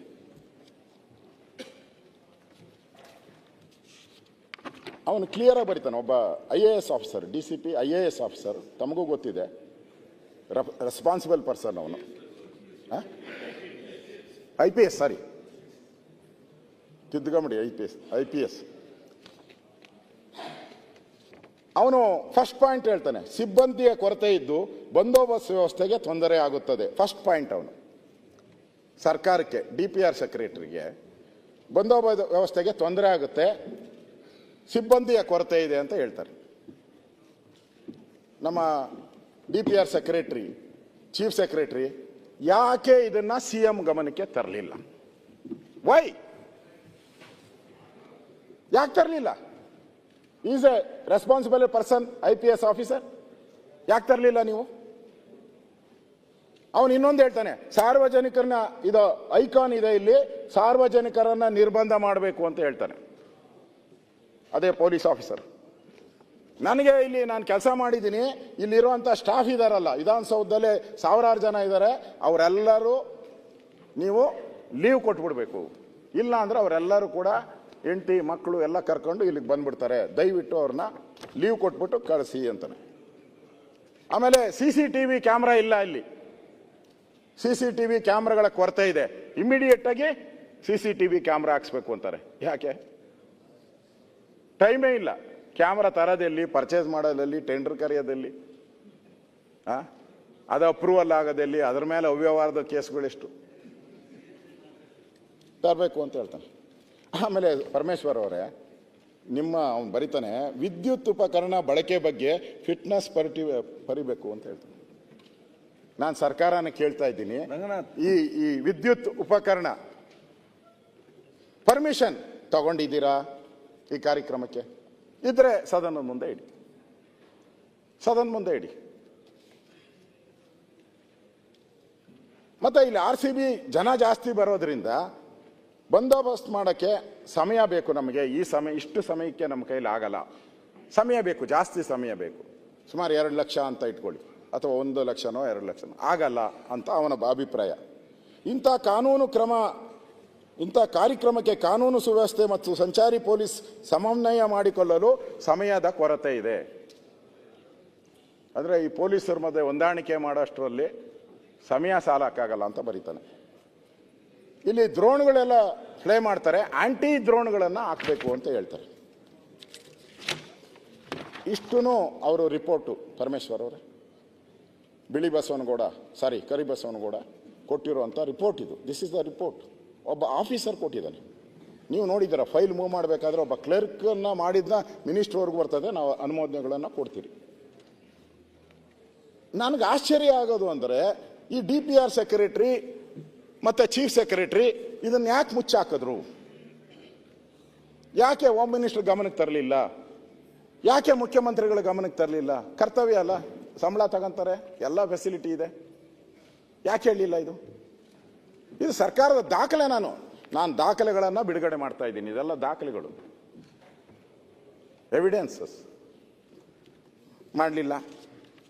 ಇದಾದ್ಮೇಲೆ ಪೊಲೀಸ್ ಕಮಿಷನ್ ಇದಾದ್ಮೇಲೆ ಅವರು ದಾಖಲೆನ ಪೊಲೀಸ್ ಕಮಿಷನರ್ ಕೊಡಲೇ ಇಲ್ಲ, ಇಷ್ಟೆಲ್ಲ ಆಗಿದೆ ಅಂತ. ನನಗನ್ಸ್ತತೆ ಈ DCP ಏನು ದಾಖಲೆ ಕೊಟ್ಟಿದ್ನೋ ಅದೆಲ್ಲ ಮುಚ್ಚಾಕ್ಬಿಟ್ರಲ್ಲೇ.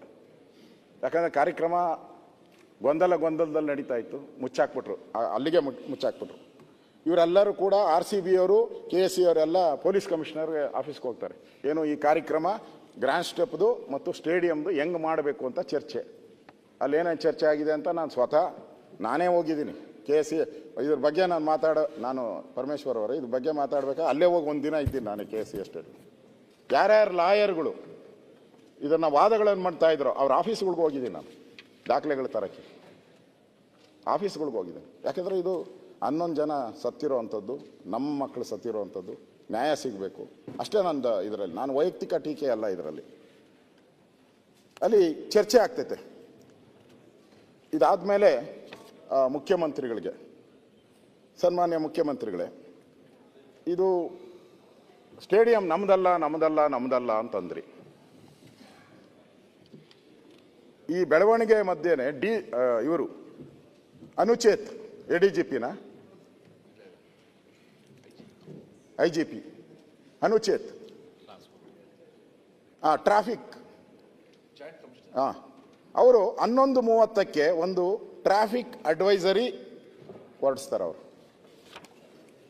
ಟ್ರಾಫಿಕ್ ಅಡ್ವೈಸರಿ ಯಾರು? DCP. ಕಾಪಿ ಕೊಡ್ತೀನಿ ನೋಡಿ, ಇಲ್ಲಿ ಕಾಪಿ ಇದೆ. ಅದರಲ್ಲಿ 2 ಲೈನ್ ಓದ್ತೀನಿ ನಾನು ಅದರಲ್ಲಿ. ಯಾಕಂದರೆ ಸರ್ಕಾರ ಅಲ್ಲ ನಮ್ದಲ್ಲ ಅಂತಿರಲ್ಲ. ಏನೋ ಕ್ರಿಕೆಟ್ ಸ್ಟೇಡಿಯಮ್ಮು ಚಿನ್ನಸ್ವಾಮಿ ನಮ್ದಲ್ಲ ಅಂತಿರಲ್ಲ. ಅವನು ಸರ್ಕಾರಿ ಅಧಿಕಾರಿ. ಟ್ರಾಫಿಕ್ ಅಡ್ವೈಸರಿ ಒಂದು ನೋಟನ್ನು ಹೊರಡಿಸ್ತಾರೆ. ಅದರಲ್ಲಿ ಅವನು ಇದು ನೋಡಿ, DCP Traffic, Office of Commissioner of Police. ಅವರು ಬರೀತಾರೆ 5 PM today for RCB players celebration ಇದೆ. Entry to event will be permitted. Entry to event will be permitted only to those who value ticket and passes. ಇಲ್ಲಿ ಏನು pass ಏನು ಕೊಟ್ಟಿದ್ರೆ ಯಾರಿಗನ? ಅದು valid ticket passes ಇದ್ದರೆ ಅವ್ರಿಗೆ ಮಾತ್ರ ಬಿಡಿ ಅಂತ ಪೊಲೀಸರು ಕೊಡ್ತಾರೆ. ಎಷ್ಟು ಪಾಸ್ ಕೊಟ್ಟಿದ್ರಿ ನೀವು ಉತ್ತರ ಹೇಳೋವಾಗ ಹೇಳಬೇಕು.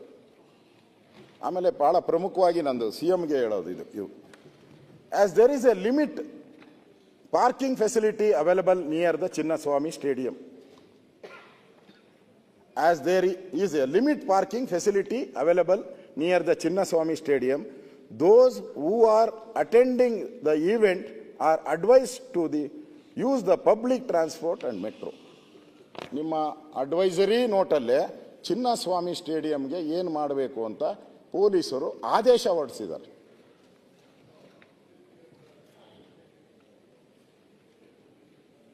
ಇದೆಲ್ಲ ನಿಮಗೆ ಗೊತ್ತಿಲ್ವಾ? ಈ ಅಡ್ವೈಸರಿ ಅವ್ನ ನೋಟಿಸನ್ನು ನಾನು ಸ್ವಲ್ಪ ದಿನ ಹೋಮ್ ಮಿನಿಸ್ಟ್ರಾಗಿ ಕೆಲಸ ಮಾಡಿದ್ದೀನಿ. ನಮ್ಮ ಆದೇಶ ಇಲ್ದಿರ ಅವನು ಹೆಂಗೆ ಹೊರಡಿಸ್ತಾನೆ ನೋಟಿಸ್ನ? ಹೆಂಗೆ ಹೊರಡಿಸ್ತಾರೆ ನೋಟಿಸ್ನ? ಇಲ್ಲ ಮುಖ್ಯಮಂತ್ರಿ ಕೊಟ್ಟಿರಬೇಕು, ಇಲ್ಲ ಗೃಹ ಸಚಿವರು ಕೊಟ್ಟಿರಬೇಕು. ಈ ಕಾಪಿ ನೋಡಿ, ಅಡ್ವೈಸರಿ ಆರ್ಡರ್ ಇಶ್ಯೂ ಮಾಡಿದ್ದಾರೆ. This order is not a paper, ಖಾಲಿ paper, it is a order. ಈ ಆರ್ಡರನ್ನು ಕೊಟ್ಟಿದ್ದಾರೆ. ಇನ್ನೇನು ದಾಖಲೆ ಬೇಕು ನಿಮಗೆ? ಚಿನ್ನಸ್ವಾಮಿ ನಮ್ಮದಲ್ಲ ಅಂದ್ರಲ್ಲ, ಎಲ್ಲ ದಾಖಲೆ 3 ದಾಖಲೆ ಕೊಟ್ಟಿದ್ದೀನಿ, ಇನ್ನೂ ದಾಖಲೆ ಕೊಡ್ತೀನಿ ನಾನು ನಿಮಗೆ. ಇಲ್ಲಿ ಎಲ್ಲರೂ ಕೂಡ ಈಗ ಎಷ್ಟೊತ್ತಿದೆ ಇದು?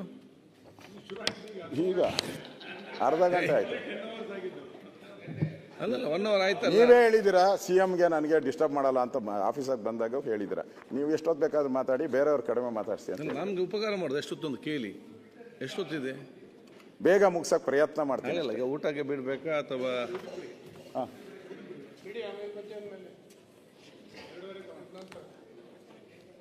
ಊಟಕ್ಕ ಇಲ್ಲ ಮಾತಾಡಲು? ಅದೇ ಎಷ್ಟೊತ್ತಿದೆ ಬೇಕಾದಂತ? ಇಲ್ಲ 1 hour ಮೇಲೆ. 1 hour 2:30. ಮುಖ್ಯಮಂತ್ರಿಗಳ ಪಾಪ ಅವರಿಗೆ ತೊಂದರೆ ಕೇಳಬೇಡ್ರಿ. ಈಗ 1.5 ಗಂಟೆ ಆಯ್ತು. ಈಗ ಸದನವನ್ನು 2 ಗಂಟೆ 30 ನಿಮಿಷಕ್ಕೆ ನಿಲ್ಲಿಸಲಾಗಿದೆ.